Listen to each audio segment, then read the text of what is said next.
Hello বন্ধুরা, আশা করি সবাই ভালো আছে। আজকে আমি আপনাদেরকে একটি ব্যতিক্রম ধর্মীয় চ্যানেলের সাথে পরিচয় করিয়ে দেব, যেখানে আপনারা একটি মাত্র চ্যানেল থেকে আপনার প্রফেশনাল এবং ব্যবসায়িক ক্যারিয়ার বিল্ড আপ করতে পারবেন। আমাদের সাথে থাকলে আপনি আরও দেখতে পাবেন কিভাবে বিভিন্ন ধরনের ক্যাড সফটওয়্যার দিয়ে প্যাটার্ন তৈরি করে সেটাকে গ্রেডিং করে মার্কার করতে হয়। আর যারা টেকনিক্যাল ডিপার্টমেন্টে কাজ করেন তারা অবশ্যই জানেন সঠিক মার্কার কতটুকু গুরুত্বপূর্ণ একটা গার্মেন্টসের সঠিক দাম নির্ধারণ করতে। আমরা যে সফটওয়্যারগুলি প্রাথমিকভাবে ব্যবহার করব সেগুলো হলো Tuka Cad, Optitex Data, Lectra system, Gerber technology. Step by step আমরা দেখাবো এই সফটওয়্যারগুলি ব্যবহার করে কিভাবে একটি টি-শার্ট, শার্ট, প্যান্ট এবং জ্যাকেটের প্যাটার্ন করে তারপর গ্রেডিং এবং মার্কার করা যায়।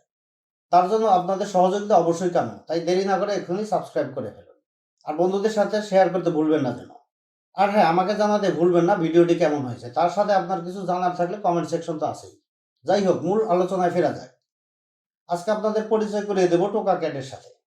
আজকে আপনাদের বলতে যাচ্ছি কিভাবে টোকা ক্যাড ভালোভাবে কনফিগার করতে হয়। Perfect configuration is mandatory for better performance. তারপরের ভিডিওতে স্টেপ বাই স্টেপ দেখাবো কিভাবে একটি টি-শার্ট, শার্ট, প্যান্ট এবং জ্যাকেটের প্যাটার্ন করে তারপরে গ্রেডিং করে কিভাবে মার্কার করতে হয়। অতএব সাথেই থাকুন। সো ডিটেলসে যাওয়ার জন্য আমাদেরকে প্রথমে টোকা ক্যাড ওপেন করতে হবে। এখন আমাদের প্রথম কাজ হলো আমাদেরকে চেক করে নেওয়া এখানে কোন মেজারমেন্টটা সেট করা আছে। এখানে আমরা দেখতে পাচ্ছি সেন্টিমিটার সেট করা আছে। সো আমরা যদি কেউ ইঞ্চিতে কাজ করতে চাই সেক্ষেত্রে আমাদেরকে টুলসে গিয়ে ওয়ার্কিং ইউনিট এখানে গিয়ে এখন সেন্টিমিটারে আছে, আমরা জাস্ট ইঞ্চি সিলেক্ট করে দিলেই হলো। এখানে 4টা অপশন আছে, millimetre, centimetre, inch and feet. এখানে নর্মালি সেন্টিমিটার এবং ইঞ্চিতে কাজ করা হয়। এখন আমরা দেখি এখানে সেন্টিমিটার কাজ করলে এখানে এটা কিন্তু আমাদের হাইড হয়ে আছে, বাট ইঞ্চিতে গেলে এখানে আমরা দেখতেছি টিক দেওয়ার একটা অপশন আছে। তার মানে হলো এখানে আমরা ইঞ্চিকে কতগুলা ভাগে ভাগ করতে পারবো সেই অনুযায়ী আমরা যতগুলি বেশি ভাগ দিতে পারবো ততগুলি বেটার মেজারমেন্ট, বেটার পারফরমেন্স আমরা পাবো। So normally 1/32 is more than enough, but you can put it 1/64. এখন আমরা এখানে ওকে করে দিলাম। দেওয়ার পরে আমরা দেখতেছি এখানে ইঞ্চি চলে আসছে। এখন সেই রকম আবার যদি আমরা সেন্টিমিটারে যাইতে যাই সেক্ষেত্রে আমরা সেন্টিমিটার ক্লিক করে দিলে এখানে সেন্টিমিটার হয়ে গেল। এখন এটা খুবই গুরুত্বপূর্ণ একজন প্যাটার্ন মাস্টারের জন্য, কারণ হলো যখন আমরা প্যাটার্ন করব তখন কিন্তু এখানে আমরা বুঝবো না যে প্যাটার্নগুলো কতটুকু বড় হয়েছে বা ছোট হয়েছে, কারণ সব প্যাটার্ন আমার 10 সেন্টিমিটার এবং 100 সেন্টিমিটার প্যাটার্ন স্ক্রিনে একই সমান দেখাবে। সো এখানে বোঝার কোনো উপায় নেই।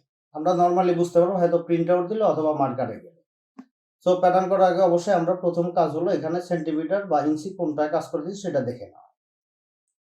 দেন আমরা এখানে যাব। এখানে আমরা দেখতেছি কিছু টুলস কম আছে। সো এখানে যদি কোনো সময় টুলস কম বা বেশি থাকে সেক্ষেত্রে আমরা এখানে গিয়ে কাস্টমাইজে যাব। কাস্টমাইজে গেলে এখানে টুলস বার, এখানে শুধু স্ট্যান্ডার্ড আছে, then price, segment, internals, dart, view, edit, rotate, toolkit. এখানে আমরা সবগুলো সিলেক্ট করে দিছি। দেওয়ার পরে অন বাই অন এখানে বসে গেছে। এখন হয়তো সামহাউ আপনি কোনো সময় কাজ করতে গিয়ে এটা উঠে গেছে। এখানে আমরা দেখতেছেন যে এখানে আমাদের কিছু টুলস মিসিং আছে। সো আমরা এখানে সেই টুলসগুলো এখানে কাস্টমাইজে গিয়ে দেখতে পারবো কোনটা মিসিং আছে। এটা দিলে এখানে চলে যাবে। সো এখানে চলে গেছে। অথবা আমাদের কোনো টুল যদি বেশি দরকার না পড়ে সেক্ষেত্রে আমরা এখান থেকে হাইড করে রাখতে পারি। জাস্ট ওখানে গিয়ে আমরা টিকটা উঠাইয়া দিলেই এটা চলে যাবে। দেন এখানে আমরা দেখতে পারবো কোন টুলসে কি কি অপশন আছে, লাইক পিসের ভিতরে এই কয়টা অপশন আছে, স্ট্যান্ডার্ডে এতগুলো অপশন আছে। সো সবগুলো আমরা এখানে অন বাই অন চেক করে এটা দেখতে পারবো কোনটায় কি আছে।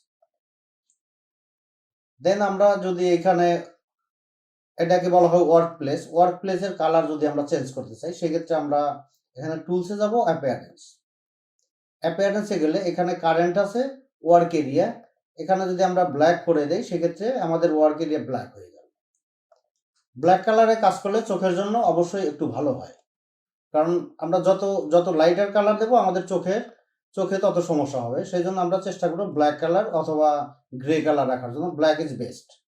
সো আমরা ব্ল্যাক সিলেক্ট করে দিলাম। দেওয়ার পরে আমরা এখানে আরো কিছু অপশন দেখবো। এখানে দেখি কিছু অপশন আছে, যে অপশনগুলো আপনারা এখানে দেখে নেন। Add point with the new nose. It means এটা যদি আপনি টিক দিয়ে রাখেন, যখন আপনি কোনো নোজ ক্রিয়েট করুন তখন সাথে সাথে একটা পয়েন্ট অটোমেটিক অ্যাড হয়ে যায়। সো এখানে ওয়ান বাই ওয়ান আপনি দেখে নিতে পারেন। দেন আমরা যাব এখানে হলো কালার। এখন এই কালারে আমরা কিছু অপশন পাবো, যেখানে পিস কাউন্টার হলো আমাদের ব্ল্যাক কালার হবে। দেন সুইং অ্যালাউন্সটা আমাদের ব্ল্যাক কালার হবে। আমরা চাইলে সুইং অ্যালাউন্সটা ডিফারেন্ট কালারে দেখাইতে পারি। ইন্টারনাল কার্ড রেড কালার হবে। এখানে প্রতিটা কালার এখানে দেওয়া আছে, আমরা চাইলে চেঞ্জ করে নিতে পারি। ম্যাটেরিয়ালস হলো code for segregate the pattern. Like আপনি যখন একটা প্যান্টের প্যাটার্ন করতেছেন, একটা প্যান্টে অনেক সময় পকেটিং থাকে অথবা কন্ট্রাস্ট ফেব্রিক্স থাকে, লাইলিং থাকে, সেই ক্ষেত্রে আপনি এখানে এক একটা করে লাইক এস ইকুয়াল টু আমরা যদি সেল ধরি, C equal to contrast, L equal to lining, এরকম ধরতে পারি। সেই ক্ষেত্রে আমাদের যখন আমরা এস সিলেক্ট করব ওই ম্যাটেরিয়ালসে গিয়ে, ওই প্যানেলে গিয়ে, তখন আমাদের এই সেলের কালারগুলো এই কালার হয়ে যাবে। তারপরে কন্ট্রাস্টের কালারগুলো রেড কালার হবে, লাইলিং এর কালারগুলো রেড কালার হবে। তো আমরা যদি লাইলিং এর কালার ব্লু কালার করতে চাই, সেই ক্ষেত্রে আমরা এটা দিয়ে ওকে করে দেব। দেন আমরা এখানে আসি, তারপরে আমরা এখানে দেখি, এখানে গ্রিড আছে। গ্রিডটা কি আমরা শিখি। গ্রিড হলো এখানে 0 0 দেওয়া আছে। আমরা যদি 5 সেন্টিমিটার দূরে দূরে একটা গ্রিড মানে একটা ডট লাইন, এখানে যদি ভিউ দেই তাহলে আমরা দেখতে পাবো। ওকে করে দিলাম। প্রতিটা ডট থেকে ডটের ডিস্টেন্স হলো 5 সেন্টিমিটার। আমরা যত বড় করি, এখানে স্ক্রল করতেছি, পিছের দিকে স্ক্রল করলে বড় হবে, সামনের দিকে স্ক্রল করলে ছোট হবে। সো এখান থেকে এখানে আমার 5 সেন্টিমিটার আছে। আমরা যখন কোনো প্যাটার্ন করবো, এটা থাকলে একটু সহযোগিতা হয় অনেক সময়, বাট এটা না থাকাও সমস্যা না। আমরা এখানে গিয়ে এটা গ্রিডটা এখন উঠায় দেই, এখন প্লেন হয়ে গেছে। তারপরে আমরা যদি স্ট্রাইপ নিয়ে আসতে চাই, এখানে আমরা দেখি 5 সেন্টিমিটার করে দেই আবারও। দেওয়ার পরে এখানে আমি যদি একটা দিকে চাই, শুধু ভার্টিক্যালি চাই, সেক্ষেত্রে ওকে করে দিলে ভার্টিক্যালি চলে আসছে 5 সেন্টিমিটার দূরে দূরে। এখন আমরা যদি 2 ওয়েতেই চাই, সেক্ষেত্রে এটা টিক দিয়ে দিলে এদিকেও চলে আসবে। সো এটা হলো আমাদের স্ট্রাইপ। আমার এখানে মোটামুটি সব কিছুই কভার করেছে। এখন আমরা নোজ সেট আপ, যেটা যখন কোনো প্যাটার্নে আমরা নোজ দেবো, সেই ক্ষেত্রে আমরা এখানে কোন নোজটা দিব এবং সেটার ডিপ কতটুকু হবে সবকিছু এখানে লেখা আছে। আমরা যদি এখানে ভি নোজ দেই, ভি নোজ হলো এরকম একটু কাটিং হয়ে যাবে, মার্ক হবে, সেই ক্ষেত্রে ডিপ এতটুকু হবে। তো normally T nose is best. So এখানে অ্যাপ্লাই করে দিলাম। দেন এখানে আর তেমন কোনো কিছু নাই। এখানে মূল জিনিসটা হলো, এখানে আরেকটা জিনিস হলো, আপনি যখন F10 এ আমরা ক্লিক করব, এখানে কিছু অপশন দেখব। F10 remember it. এখানে গ্লোবাল মিন্স আপনি যখন একটা প্যাটার্ন করবেন, আমি ডিটেলস আরো দেখাবো যখন প্যাটার্ন নর্মালি আমি করতে যাব। প্যাটার্ন করার সময় আমি ডিটেলস আবার দেখাবো, বাট এখন জাস্ট একটু ওভারভিউ। যখন এখানে গ্লোবাল আমরা সিলেক্ট করছি, গ্লোবালে আমরা দেখি স্টাইল টিক দেওয়া আছে। ইট মিনস আপনি যখন কোনো প্যাটার্ন করবেন, সেই প্যাটার্নে যদি স্টাইল নাম্বার দেখতে চান, সেক্ষেত্রে এটা টিক দেওয়া থাকতে হবে। এটা উঠিয়ে দিলে স্টাইল নাম্বারটা দেখা যাবে না। এখানে স্টাইল নাম্বার লিখলেও প্যাটার্নের ভিতরে দেখা যাবে না। এখানে piece name like back, front, sleeve, এখানে আমরা যদি এটা টিক উঠিয়ে দিই, আপনি লিখলেও সেটা দেখা যাবে না। Piece code, description like everything, sim, এখানে দেখেন কতগুলা টিক দেওয়া আছে। আপনার যদি কোনো লাইক ম্যাটেরিয়ালস বা সাইজ লিস্ট লাগবে না, এটা উঠাই দেবেন। কারণ সব লেখা থাকলে এখানে একটা প্যাটার্ন যখন ছোট হয়ে যায়, তখন এই সব লেখার কারণে ওই প্যাটার্নটার শেপ বা অনেক কিছু বোঝা যায় না। এখানে কাউন্টার্সে গিয়ে আমরা দেখি পয়েন্ট নেমের দরকার নেই, কারণ অনেক সময় আমরা যদি লাইক একটা শেপের কথা বলি, সেক্ষেত্রে অনেকগুলো পয়েন্ট থাকে, গ্রেডিং, নন গ্রেডিং, লাইক আর্মহোল বা ফ্রন্ট রাইজ, ব্যাক রাইজ। সেক্ষেত্রে যদি পয়েন্টের একটা করে নাম থাকে, সে আপনার ওইখানে অনেকগুলো লেখা চলে আসবে। সো এটা দেখতে ভালো লাগবে না। পয়েন্ট নাম্বার, এটাও নেসেসারি না। গ্রেডিং পয়েন্ট দরকার আছে, কারণ কোন পয়েন্টটা গ্রেডিং পয়েন্ট হলো স্কোয়ার আকারে আসবে, নন গ্রেডিং পয়েন্ট কার্ভ আকারে আসবে। সো নন গ্রেডিং পয়েন্ট আবার দুই রকম হয়, একটা হলো কার্ভ পয়েন্ট, একটা হলো স্ট্রেট পয়েন্ট। এটা আমি ডিটেলস দেখাবো, যখন আমি প্যাটার্ন করতে যাবো ডিটেলস দেখাবো।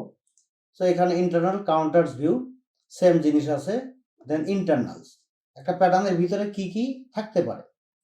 গ্রিন লাইন দেখা যাবে, নোচ দেখা যাবে, dart, pleat, counters, circle, button, text, additional text. এটা ওই স্টাইলের সাথে মিলানো না, এটা হলো এখানে একটা টেক্সটের অপশন আছে। এটাও আমি পরে দেখাবো। কোনো কিছু ড্র করলে সেগুলো এখানে যা যা আছে সবগুলো এখানে প্যাটার্নে দেখা যাবে। ফ্লোটার, যখন আপনি একটা প্যাটার্ন প্লট দিবেন তখন কি কি ইনফরমেশন এখানে শো করবে। Plot description as view, like আমরা এখানে যেগুলো সেট আপ করছি এই সবগুলোই প্লটে এখানে আসবে। অথবা আমরা যদি এখানে পার্টিকুলার কোনো কিছু সিলেক্ট করে দিই সেক্ষেত্রে এটা আর সে ফলো করবে না। বাট এখন যেটা দেওয়া আছে সে এখান থেকে কপি করে সে এখানে প্রিন্ট। দেন এখানে ভিউ, শো হাইট, এগুলা ডিটেলস দেখাবো, এখানে আসলে অত জরুরি কিছু নাই। এগুলা শো হাইট, গ্রেডিং, দেন হিডেন সিম, এগুলা যখন আমরা প্র্যাকটিক্যালি কাজ করবো তখন আমরা এগুলা প্রতিটাই দরকার হবে, তখন খুব ভালোভাবে এখানে এগুলো বোঝানো হবে। সো এখানে আর তেমন কিছু নেই, এগুলো আমরা ডিটেলস পরে সুন্দরভাবে বুঝাবো। So if you think the video is going to help you, then please don't forget to hit the thumbs up buttons and share it with your friends. I will be back soon with the details video. Till then, take care. Thanks.